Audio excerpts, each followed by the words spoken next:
using Azure SQL database with entity framework code first model.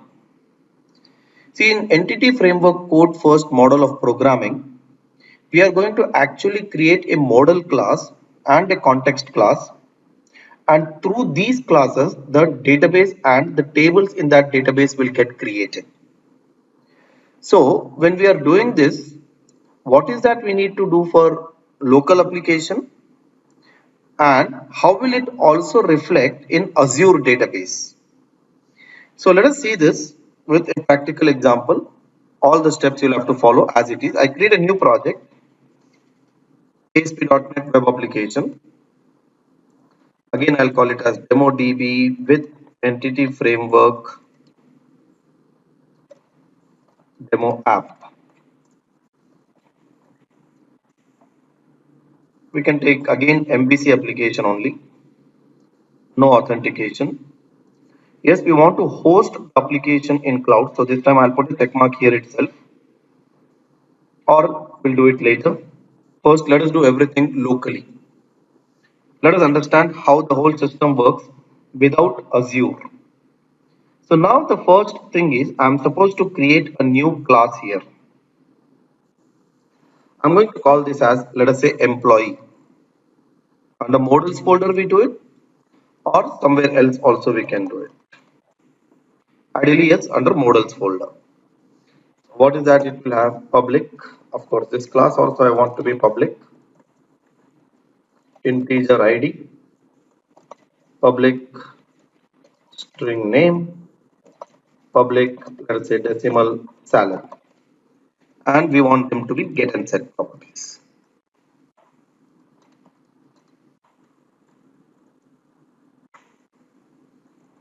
All the three.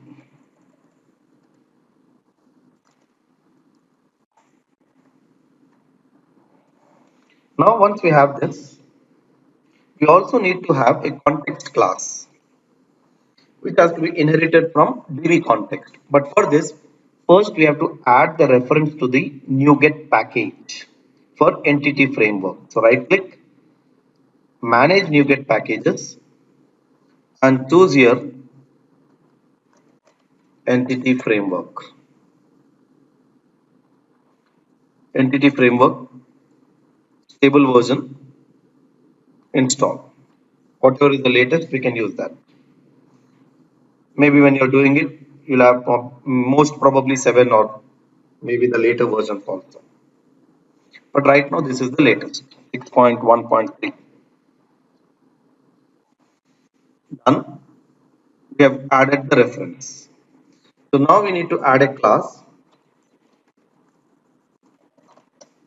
Let's call it as demo db context, and we want to inherit this from db context, and db context is in system.data.entity.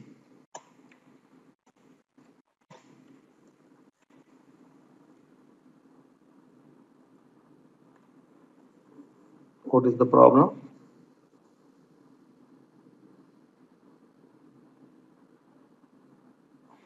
Public class.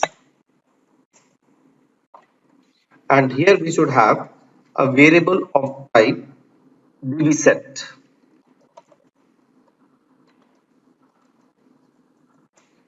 For employee, we'll call it as employees. And this also we can say get and set. One more thing, in employee class, I would like this to be a primary key. So for this, we will add an attribute key, which is in data annotations, the namespace. So my employee class is ready, my context class is ready. By this context class name, we would like a database to be created. So for this, now we will go to web.config, and here we are going to specify a connection string. Connection strings, add name is equal to, compulsory the name of this connection string must be same as my context class name, and then the connection string is equal to, now right now for testing purpose I want my database to be created in local SQL Express. Database name also, let us say I want DemoDB context, and we can use integrated security is equal to true. Very important, we have to also add provider system.data.sql client. In this particular case, it is compulsory to add provider. So now when I'm going to make use of this class for the first time, automatically my database will get created under this SQL Server Express Edition instance. So for this, first let us build the application once, ensure that there are no compilation errors. Perfect. Now go to Studio, Solution Explorer. We will add a new controller. This controller I want to generate using the template MVC5 controller with views using entity framework. Everything will get generated for us ready-made, and we want to use that. Click on add.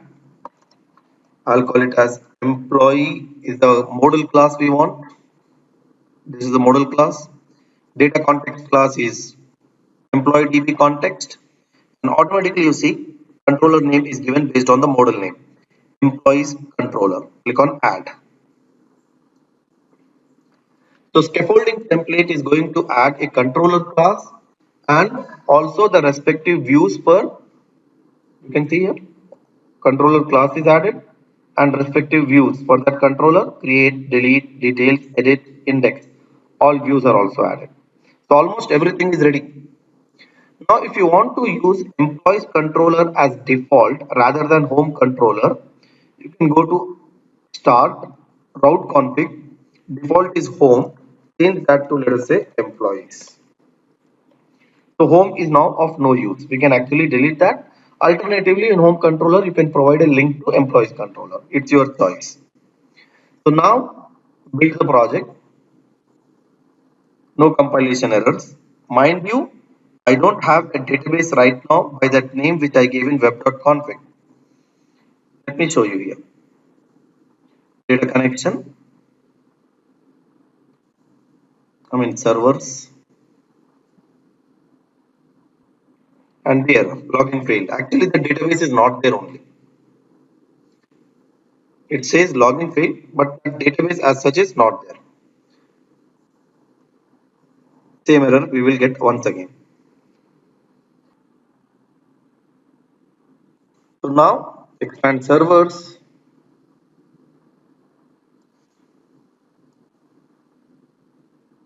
We don't have it here.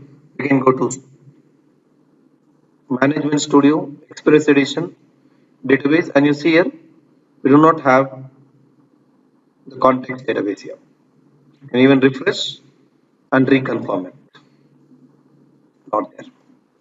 So now what I'll do is run the application for the first time. Just press Control F5. By default, it will try to execute employees controller because that is what we have given.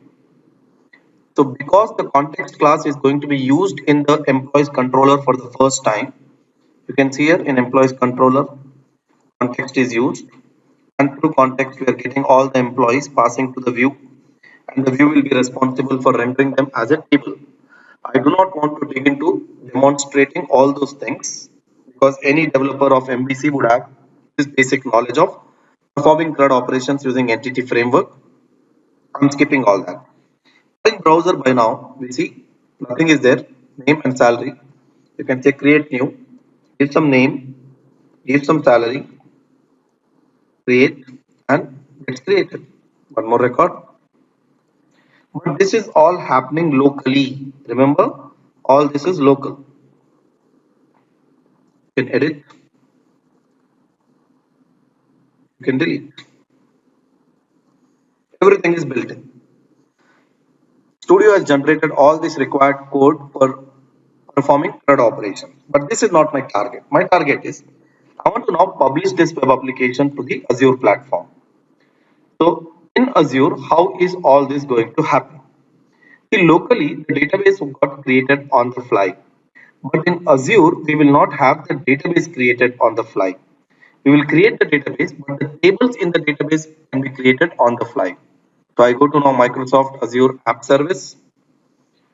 I would want to create a new project. Just keep this as it is. Just ensure that this name is available. If you want to use the resource group demo RG service plan, we'll create a new one, the basic, click on create. But before I click on create, let me go to now services. And from here itself, we'll create the database. Server will use the same logical server, but the database name, let us call it as demo DB with EF demo app underscore DB. My project name demo is 2 times, that is fine. I'll give the same DSS admin, my standard username and my standard password user at the rate 123 so that I don't get confused. You'll have two things now, one plan created and one database created from Studio itself. And I've already logged in here. Click on create. It will take a while for completing all these things. And once completed, we'll get next step where we'll have to provide information about the connection string and other configuration strings. It is giving error, template deployment failed, deployment operation status failed, no registered service provider found for location. Okay, this kind of error you might get because of your subscription status. Very good chance that this error you will not get when you are trying these steps. But for now, I'll cancel this and I'll first create the database through portal. So through portal, I try to create my SQL database and I'll try to use the same database for connecting to through application. Let's call it as DB context, blank database, existing resource group, and all this we can keep default.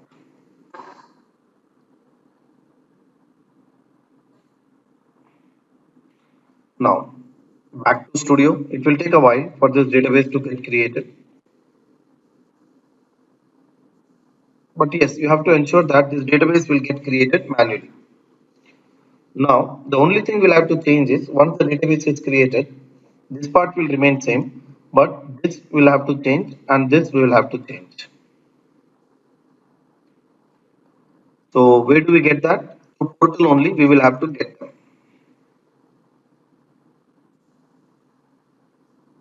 Still creating.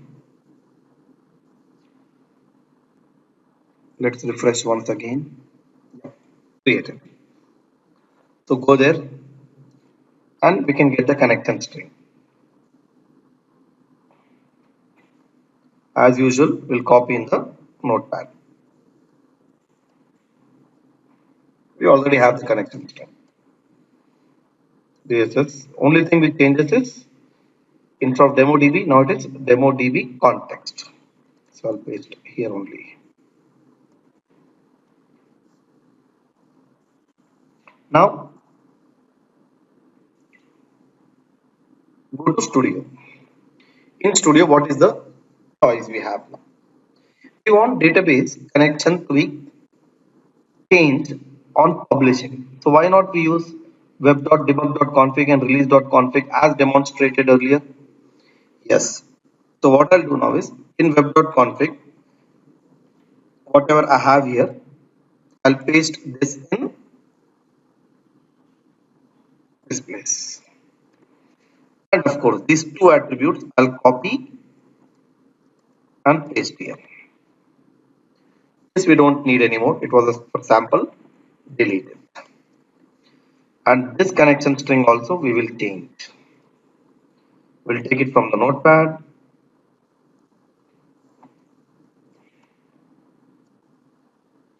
Paste it here.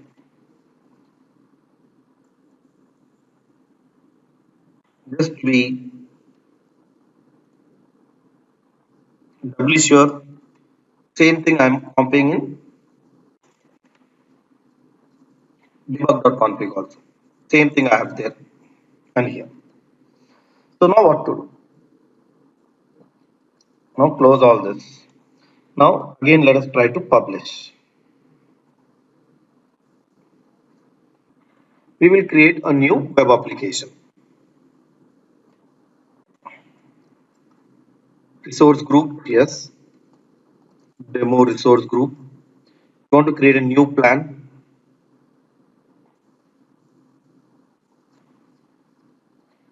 Now in services, I already have the database, so I don't have to do this step now.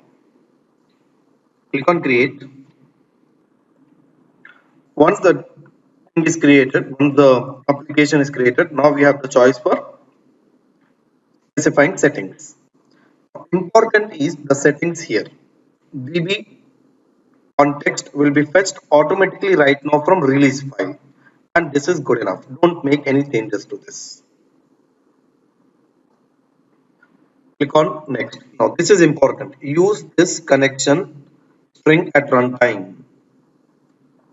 Right now you see execute code first migrations is disabled. Keep that in mind that it is disabled.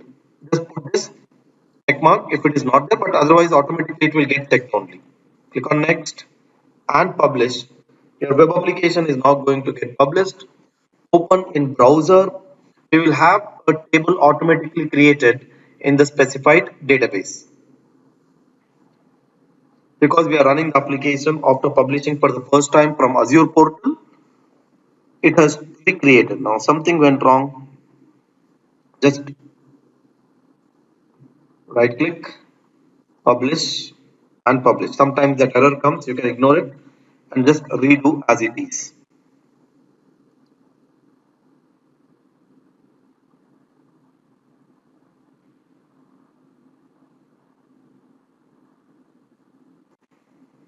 See, it has started automatically. Publishing started.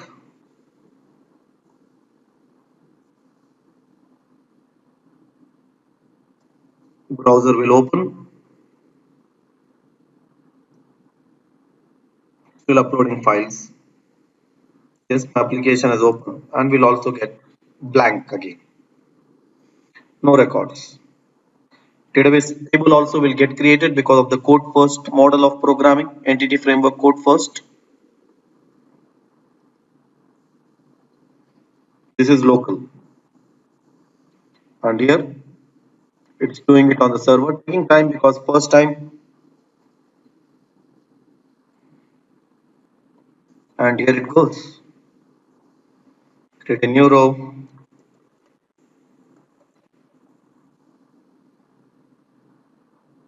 Perfect.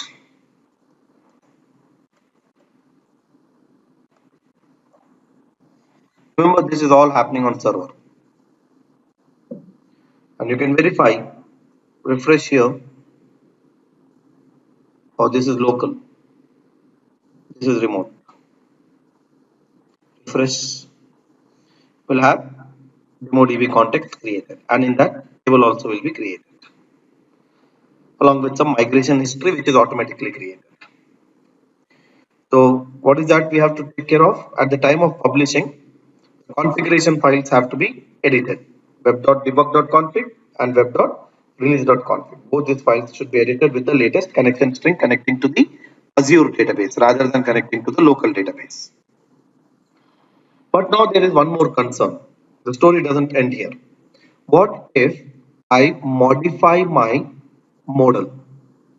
In my model class, I would like to add now one more property. What will happen? Let us say I write here public integer age and I want age also to be managed. Obviously right now the view does not provide age. If I go to the view, index.html does not provide facility for age. It is only name and salary. You can add age here, but likewise we'll have to do in all other places also. So instead what I'll prefer doing is I'll delete and recreate, that is much quicker. views and controller I deleted, and I'll add a new controller. Same thing, same employees controller, rest all remain same, click on add. So we'll have a new controller with new views where age also will be automatically taken care of. So right click here, go to view, and we should have here name and salary only. Oh, maybe I have not saved. The employees class was not saved. Let's just redo it once again. Build it once after adding age. Yes. Now right click, add controller, add. We'll reconfirm it. That right click on index, go to view, and you see now age is there. So you have to build once before you generate the template. All this is fine. Don't worry about those errors. But now when I run the application, I'm running our application locally. We will see that it is going to fail. The model class, what we have, and the database table are not going to match. Model backing context has changed since the database was created.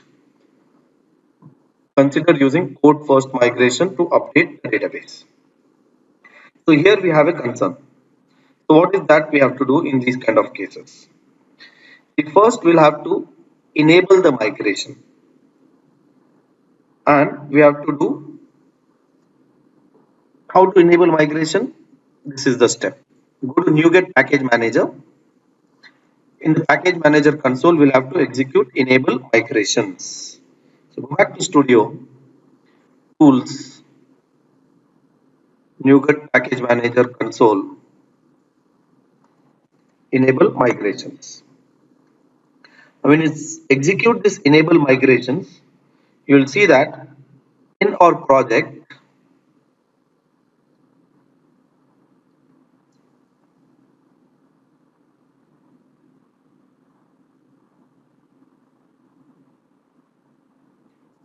we will have migrations folder created.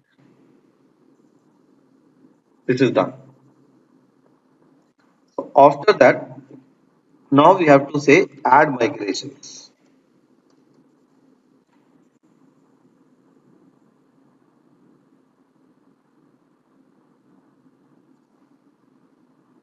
Add migration page.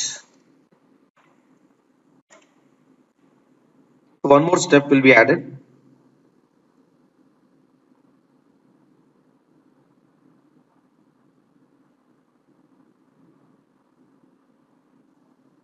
Here we should have one more actually on completion.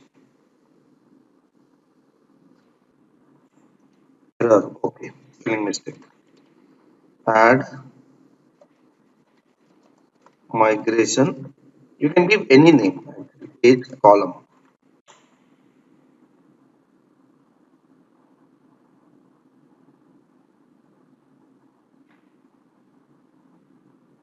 Right? So what happened actually? One new file got added now. Here, which is automatically identifying the difference and saying that a new column has to be added by name each. Now we have to do update database. So this scaffolding templates files are going to execute and my database will get updated. We'll see now.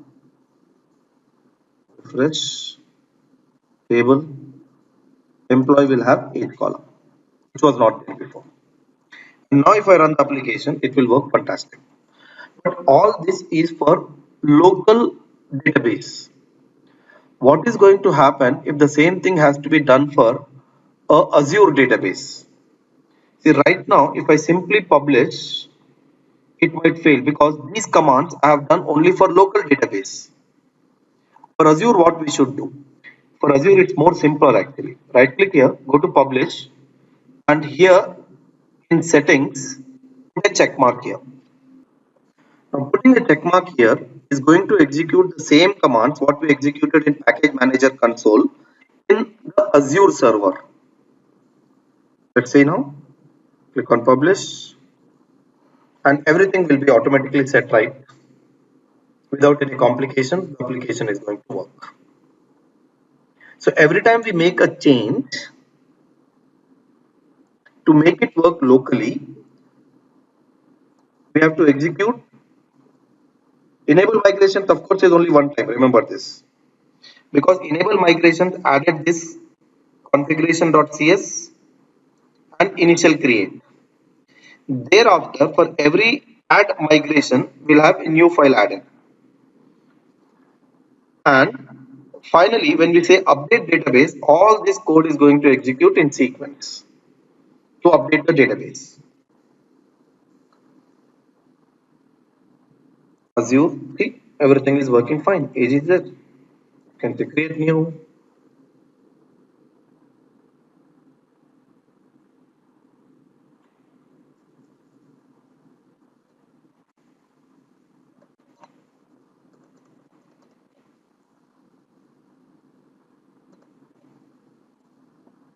and it should work. So this is what we will have to do when we are making use of entity framework code first. So database has to be created in advance. Proper connection string has to be mentioned in the web.release.config and web.debug.config based on the configuration which you are using. And thereafter, when you are making changes to the model class, to reflect this model class changes in the local database, you have to enable the migration and then add migrations and update the database. But when we are publishing, we have to ensure that we put a check mark in settings, execute code first migrations. And that will take care of in background updating the database on Azure.